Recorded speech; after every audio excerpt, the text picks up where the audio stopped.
આ તરફ Gondal marketing yard પાસે ખેડૂતોએ ચક્કાજામ કર્યો। પૂરતા ભાવ ન મળતા ખેડૂતોએ વિરોધ નોંધાવ્યો। ડુંગળી રસ્તા પર ઠાલવીને આ વિરોધ નોંધાવાયો હતો। મોટી સંખ્યામાં ખેડૂતો રસ્તા પર ઉતરીને વિરોધ કરવા માટે પહોંચ્યા હતા।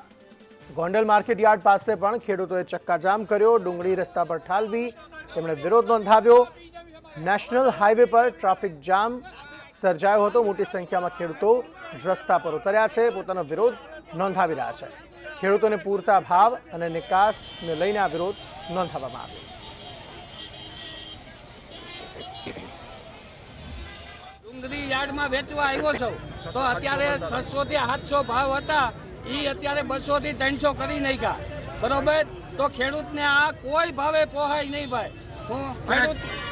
ખેડૂત આત્મહત્યા કરવા તૈયાર છે, પણ ડુંગળી વેચવા તૈયાર નથી। જેને જે કરવું હોય કરી લે, સરકારને જે કરવું હોય કરી લે।